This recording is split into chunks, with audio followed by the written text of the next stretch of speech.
RCF রেকের সাথে। এবার সামনে থেকে আসছে দুটি বন্দে ভারত এক্সপ্রেস। এখন আমরা আমাদের এই জার্নি সব থেকে গুরুত্বপূর্ণ একটি রেল স্টেশন অতিক্রম করলাম।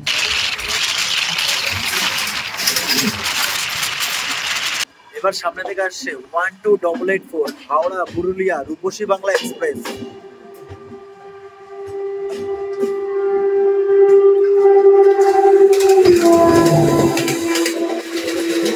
দামোদর নদী অতিক্রম করবো এখন আমরা।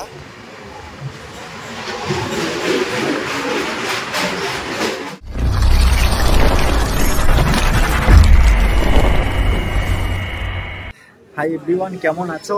আশা করব সবাই খুব ভালো আছো, সুস্থ আছো। এই ভিডিওর থাম্বনেল এবং টাইটেল দেখে তোমরা বুঝতে পেরেছো আজকের আমাদের এই পর্ব কি নিয়ে। হ্যাঁ, আমরা যাচ্ছি রাঁচি থেকে হাওড়া ক্রিয়াওগা এক্সপ্রেসে করে।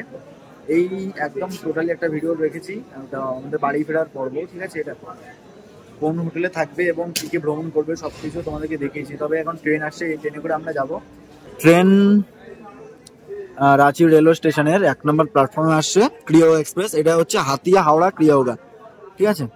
আর ট্রেন আর কিছুক্ষণ পরে আসবে। আমাদের যে কোচ রয়েছে সেটা হচ্ছে S2টা হচ্ছে এইদিকে। চলো এইদিকে আগে যাই, আগে আমাদের কোচের সামনে যাব এবং তারপরেই তোমাদের সাথে কথা হবে। গাড়ি নাম্বার হচ্ছে 18616 ক্রিয়াওগা এক্সপ্রেস। ট্রেন টাইম হচ্ছে 9:45, প্ল্যাটফর্ম নাম্বার 1। আর এটা হচ্ছে প্ল্যাটফর্ম নাম্বার 1, আমাদের হলো S2, ওই যে সামনে। ক্রিয়াওগা আসছে ওয়াপ 7 এর সাথে, এটা হচ্ছে সাঁতরাগাছি।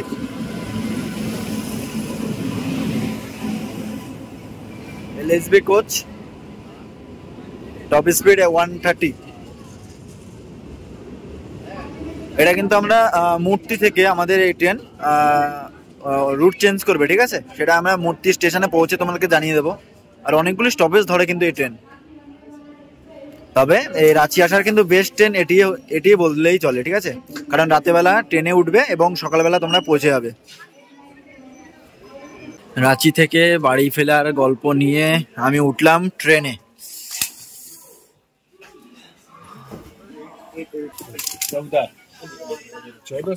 ওই যে আমার সিট হচ্ছে সামনে। আর ট্রেন কিন্তু যথেষ্ট পরিষ্কার পরিচ্ছন্ন মনে হচ্ছে দেখে, ঠিক আছে? দেখো বন্দে ভারত প্রবেশ করলো। এটা হচ্ছে হাওড়া রাঁচি। সময় পুরোপুরি 10টা। আমরা বেরিয়ে পড়লাম জলপ্রপাতের শহর রাঁচি থেকে। আমরা 1 নম্বর প্ল্যাটফর্ম ছেড়ে বেরিয়ে যাচ্ছি আমাদের গন্তব্য হাওড়ার উদ্দেশ্যে। আর রাতের ট্রেন, তোমরা যখন ভ্রমণও করবে না রাতেবেলা কিন্তু এই ট্রেন ধরে খুব সুন্দরভাবে বাড়িও ফিরতে পারো। এছাড়াও কিন্তু সকালবেলা অনেক ট্রেন রয়েছে, যেই ইন্টারসিটি রয়েছে। আমি যেই ট্রেনে করে এসেছিলাম সেই ট্রেনে করেও তোমরা চাইলে বাড়ি ফিরতে পারো, বা এই ট্রেনেও ফিরতে পারো। সারাদিনের ভ্রমণ শেষ করে রাতে এই ট্রেন ধরে ব্যাক করলে। আবার বন্দে ভারত রয়েছে, তো এই সমস্ত ট্রেনগুলো ধরে তোমরা বাড়ি ফিরে যেতে পারো। আর ইতিমধ্যে আমরা রাঁচি স্টেশন ছেড়ে বেরিয়ে যাচ্ছি। এছাড়াও কিন্তু অপশন আরও রয়েছে, বাসে করেও কিন্তু তোমরা খুব সুন্দরভাবে অল্প খরচের মধ্যে কলকাতা পৌঁছে যেতে পারবো, ঠিক আছে? নন এসি বাস 500 টাকা, আর এসি বাস মোটামুটি 1000 টাকার মধ্যে। Ranchi junction, bye bye. আর রাঁচিকে জংশন বলার কারণ এখান থেকে লাইন আলাদা হয়, তাই রাঁচিকে জংশন বলা হয়। হাতিয়া লাইনটাও আলাদা হয়ে যাচ্ছে। আর আমাদের এই ট্রেন হাতিয়া থেকে 7 কিলোমিটার ডিস্টেন্স অতিক্রম করলো। আর আমাদের প্রথম যে ফার্স্ট হল সেটা হচ্ছে নিমকন। টোটাল হাতিয়া থেকে 12 কিলোমিটার ডিস্টেন্সে রয়েছে এই স্টেশন। আর মাঝখানে কোনো ইন্টারমিডিয়েট স্টেশন নেই রাঁচি স্টেশন থেকে, ঠিক আছে? রাতের ট্রেন দেখানোর তেমন কিছু নেই, ঠিক আছে? জাস্ট আপডেট গুলো তোমরা একটু জেনে নেবে। আর এই ট্রেনটা কিন্তু পুরুলিয়া হয়ে যাবে না, ঠিক আছে? মূর্তি থেকে কিন্তু আমরা এই যে চান্ডালকে জংশন বলার কারণে কিন্তু মূর্তির লাইনটা আলাদা হয়ে যায়, যার কারণে চান্ডালকে জংশন বলা হয়। কালকে আনার সময় আমরা বলেছিলাম, মানে এর আগের পর্বে তোমরা সেটা দেখেছিলে। যাই হোক, আমাদের এই ট্রেনটি মূর্তি জংশন থেকে আমাদের লোকোমোটিভটা চেঞ্জ করে এটা আমরা কিন্তু রিটার্ন করবে চান্ডাল জংশনের দিকে। আর চান্ডাল হয়ে কিন্তু আমরা টাটানগর হয়ে খড়গপুর হয়ে আমাদের ট্রেন প্রবেশ করবে সাঁতরাগাছি হয়ে হাওড়া রেলওয়ে জংশন। সেটা কালকে সকাল 7টায়, যদি ট্রেন লেট না করে। আর লেট করলে মোটামুটি প্রত্যেক দিনই কিন্তু ট্রেনটি লেট করে, যেহেতু ওই সাঁতরাগাছি থেকে হাওড়া প্রবেশ করতে ট্রেনটি লেট করিয়ে দেয়।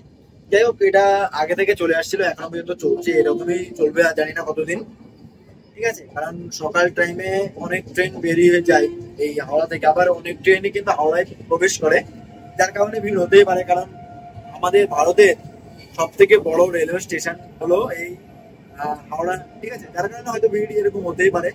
যাই হোক, আমরা এখন এগিয়ে যাচ্ছি আমাদের গন্তব্য হাওড়ার উদ্দেশ্যে। যাই হোক, চলো কোচটা একটু দেখিয়ে দিই আর আমাদের ট্রেনটা একটু দেখিয়ে দেবো। আর এই ক্রিয়াগা এক্সপ্রেসের স্লিপার কোচ কিছুটা হচ্ছে এই রকম। এদিকে হচ্ছে সাইড আপার, এদিকে হচ্ছে সাইড লোয়ার, এদিকে মিডিল বার্ট রয়েছে, লোয়ার বার্ট রয়েছে, আর এদিকে আপার বার্ট রয়েছে। টোটাল আমাদের এই ট্রেনে 80টি কোচ রয়েছে স্লিপারে, ঠিক আছে? আর বেশ পরিষ্কার পরিচ্ছন্ন লাগছে আমাদের এই ট্রেনটি। তবে এখন বর্তমানে কিন্তু আনরিজার্ভড, মানে যাদের কোনো ট্রেনের টিকিট নেই তারা কিন্তু এই স্লিপার কোচে প্রবেশ করতে পারবে না। যাদের শুধুমাত্র রিজার্ভ টিকিট রয়েছে তারাই এই ট্রেনে চলাচল করতে পারবে। আর আমার সিটও রয়েছে সামনে, আমরা এগিয়ে যাব। আর এদিকে যদি দেখাই, ডাস্টবিন রয়েছে, বেসিন রয়েছে, একটি মিরর রয়েছে, দুটো টয়লেট রয়েছে, একটা হলো ওয়েস্টার্ন, একটা বেঙ্গলি। রাতের অন্ধকারে আমরা সুবর্ণরেখা নদী অতিক্রম করলাম। কথিত ছিল নাকি সুবর্ণরেখা নদী থেকে নাকি সোনা পাওয়া যেত। যাই হোক, বলতে না বলতে ফাইনালি আমরা এসে পৌঁছে গেছি আমাদের ফার্স্ট হল্ট, ঠিক আছে? এটা হচ্ছে সেকেন্ড হল্ট এই ট্রেনের। আর আমার এই যাত্রাপথের প্রথম রেলওয়ে স্টেশন নামকন। স্টেশনটা খুবই ছোট, এটা হচ্ছে লোকাল ট্রেনের প্ল্যাটফর্ম। সময় হচ্ছে 10:10। ট্রেন পুরো রাইট টাইমে চলছে। এখানে 1 মিনিটে হল্ট রয়েছে আমাদের এই ট্রেনের। যাই হোক, এবার তোমাদের সাথে কথা হবে মুড়ি জংশনে পৌঁছে, ঠিক আছে? রাতে খাওয়ার জন্য এদিকে ডিম তরকা আর এদিকে রুটি, এগুলো নিয়ে নিয়েছি। তো রাতে এটা খেয়ে আমরা ঘুমিয়ে পড়বো। আর তরকাটা কিন্তু দারুণ হয়েছে, ঠিক আছে? দারুণ লাগছে, দারুণ। এই যে দেখো, ডিম তরকা, এই তরকার দাম হলো 110 টাকা, আর রুটি হচ্ছে 6 টাকা পিস।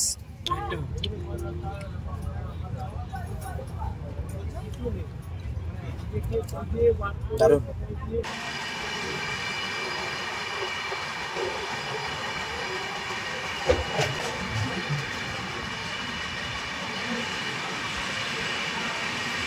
হাতিয়া থেকে 69 কিলোমিটার পথ চলা শেষ করে আমরা এসে পৌঁছে গেছি মুড়ি জংশন। মুড়িকে কেন জংশন বলা হয়, কারণ এখান থেকে একটা লাইন চলে যাচ্ছে আসানসোলের দিকে, আর আমরা যে দিক থেকে আসলাম অর্থাৎ হাতিয়া বলো, রাঁচি বলো, আর আরো একটা লাইন চলে যাবে চান্ডিল। মানে আমাদের এই ট্রেনটা এখন বর্তমানে যেই রুটে যাবে, ঠিক আছে, সেই রুটে। আর অন্যান্য ট্রেনে যদি তোমরা ট্রাভেল করো, এক্ষেত্রে ওই ট্রেনগুলি পুরুলিয়া হয়ে ঘুরে যাবে। আর যে শতাব্দী এক্সপ্রেস চলাচল করে রাঁচির উদ্দেশ্যে, সেটা কিন্তু চলে যায় আসানসোলের লাইন হয়ে, মানে বর্ধমান লাইন হয়ে। আর যেটা আমাদের বন্দে ভারত এক্সপ্রেস, সেটা কিন্তু যায় পুরুলিয়া লাইন হয়ে। আর আমাদের এই ক্রিয়াগা এক্সপ্রেস সেটা কিন্তু যাবে চান্ডিলের লাইন হয়ে, ঠিক আছে? আমাদের এই ট্রেন নির্ধারিত সময় থেকে 3 মিনিট বিফোর টাইম নিয়ে পৌঁছালো। এখানে আমাদের এই ট্রেনে 20 মিনিট হল্ট হয়েছে, কারণ এখানে আমাদের এই ট্রেনের লোকো রিভার্স করা হবে। যাই হোক, স্টেশনে নামলাম। ঠান্ডা কিন্তু বেশ চরম লাগছে। ট্রেনেরও হল্ট রয়েছে।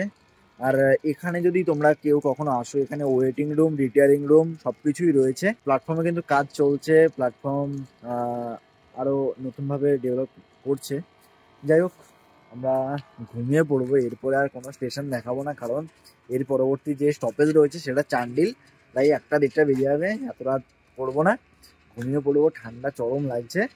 আর শীতকাল চলে এসেছে, মানে ভিডিও মানে গেটে তো দাঁড়ানো যাবেই না, ঠিক আছে? প্রথম কথা হচ্ছে এটা। আর দ্বিতীয় কথা হচ্ছে রাত হয়ে গেছে অনেক। নিজের সেফটি এবং আমাদের যে কোচ, মানে আমাদের এই কোচের যে সমস্ত প্যাসেঞ্জার রয়েছে তাদের সেফটিটাও মাথায় রেখে গেটগুলো বন্ধ করে দেবো এবং আমরা ট্রেনে উঠে পড়বো এবং ঘুমিয়ে পড়বো। কারণ কি সকালবেলা চেষ্টা করবো তাড়াতাড়ি ওঠার এবং তোমাদেরকে যে সমস্ত ট্রেনের জিনগুলো হয় সেগুলো দেখানোর। কারণ তোমরা ভালোভাবে জানো আমাদের এই চ্যানেলে কিন্তু ট্রেনের জিনগুলো খুব সুন্দরভাবে তুলে ধরার চেষ্টা করি। সময় হচ্ছে এখন 11:20। 20 মিনিট 22-23 মিনিট পরে এখন ওয়াপ 7 যাচ্ছে সাঁতরাগাছির, ঠিক আছে? সামনে অ্যাড হবে এবং আমাদের এই ট্রেনটি এতক্ষণ পর্যন্ত এদিকে আসছিল, এখন আবার এই ট্রেনটি আবার এদিকে যাবে, ঠিক আছে? সময় হচ্ছে এখন 5:04। আমরা খড়গপুর রেলওয়ে জংশন অতিক্রম করছি এখন। হাই, শুভ সকাল। আমরা খড়গপুর অতিক্রম করলাম। এবার আমরা চিং দেখতে চলেছি, খুব একটি স্পেশাল ট্রেন, যেটি আমাদের ভারতবর্ষের সব থেকে দীর্ঘতম ট্রেন। সেটা হচ্ছে বিবেক সুপারফাস্ট এক্সপ্রেস, ডিব্রুগড় থেকে কন্যাকুমারী।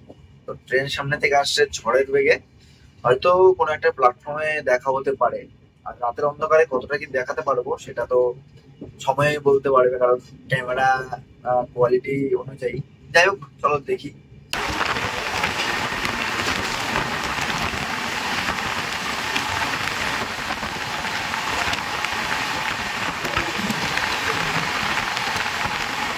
আচ্ছা, এবার আসছে 18047 শালিমার ভাস্কো ডা গামা অমরাবতী এক্সপ্রেস। চলো চেকটা দেখে নিই।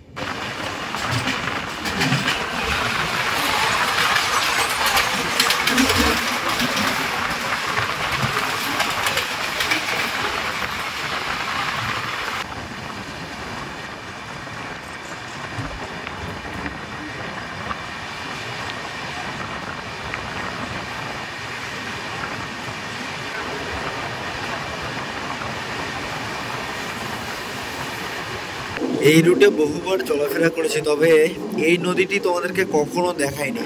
আজকে হয়তো আমাদের এই রেল জার্নিতে প্রথমবার এই নদী দেখাবো, কারণ রূপনারায়ণ নদ দেখাইনি, তাই দামোদর নদী অতিক্রম করবো এখন আমরা।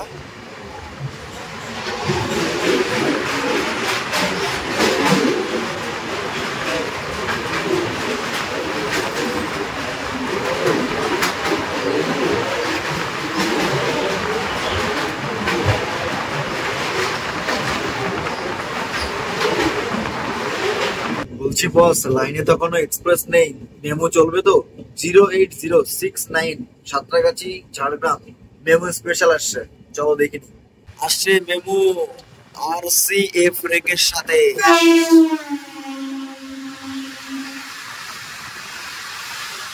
জাস্ট বেরিয়ে গেল, আর কি দারুণ লাগছে সকালবেলার এই প্রাকৃতিক সৌন্দর্য, ফাটাফাটি দারুণ দারুণ।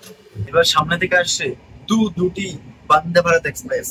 এবার আমরা চিন্তা দেখবো 20871 হাওড়া রাউরকেল্লা বন্দে ভারত এক্সপ্রেস সাথে। সামনে থেকে আসছে 20871 বন্দে ভারত এক্সপ্রেস।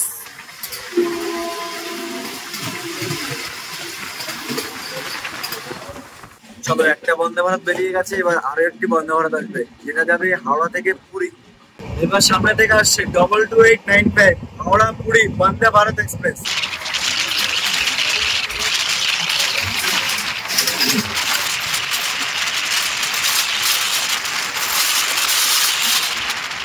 এবার সামনে থেকে আসছে 12884 হাওড়া পুরুলিয়া রূপসী বাংলা এক্সপ্রেস।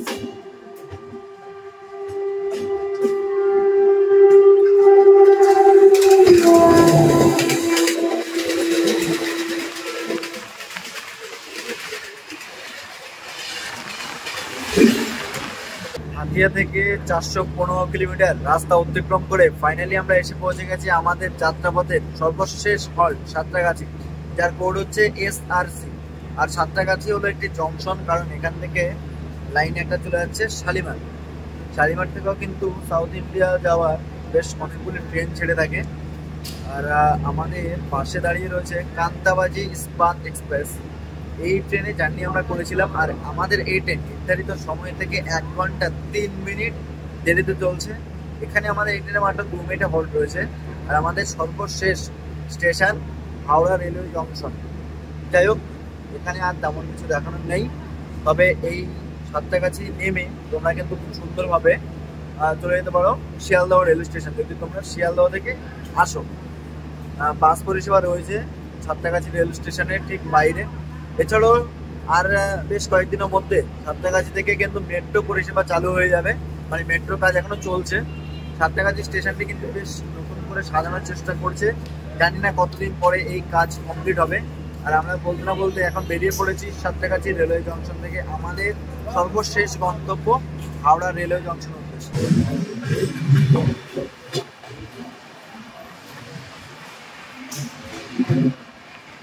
এখন আমরা আমাদের এই জার্নি সব থেকে গুরুত্বপূর্ণ একটি রেল স্টেশন অতিক্রম করলাম, সেটা হচ্ছে টিকিয়াপাড়া। কারণ এই স্টেশনের পর থেকে হয় আমাদের ট্রেনকে ঝুলিয়ে দেবে, আর না হয় টান টান হাওড়া স্টেশনে পৌঁছে দেবে। এখন এটাই দেখার যে সিগনালে দাঁড়িয়ে যাব নাকি আমরা হাওড়া পৌঁছে যাবো। সময় হচ্ছে এখন 7:18। জানি না মেট্রোটা পাবো কিনা। যদি মেট্রোটা পেয়ে যায় তাহলে রানাঘাট লোকালটা সুন্দরভাবে পেয়ে যাবো দমদম থেকে। হাতিয়া থেকে 423 কিলোমিটার জার্নি সম্পূর্ণ করে ফাইনালি আমরা এসে পৌঁছে গেছি হাওড়া রেলওয়ে স্টেশনে। আর এখানে কিন্তু আমাদের যাত্রা সমাপ্ত নেই, এখান থেকে বাইরে বেরিয়ে যেতে হবে। আর 23 নম্বর প্ল্যাটফর্মে এসে পৌঁছে গেছে আমাদের ট্রেন, নির্ধারিত সময় থেকে মাত্র 23 মিনিট দেরি করে। এই হচ্ছে হাওড়া রেলওয়ে জংশন। আমরা যাচ্ছি আমাদের ভারতের গভীরতম মেট্রো স্টেশনে, কারণ এখান থেকে আমরা আমাদের গভীরতম মেট্রো ধরে চলে যাব এসপ্ল্যানেড, ঠিক আছে, যেটা গঙ্গার নিচে দিয়ে যাবে। আর এই হচ্ছে আমাদের হাওড়া মেট্রো স্টেশন, যেটা 15 নম্বর এবং 17 নম্বর প্ল্যাটফর্মের মাঝখানে দেখতে পাবে।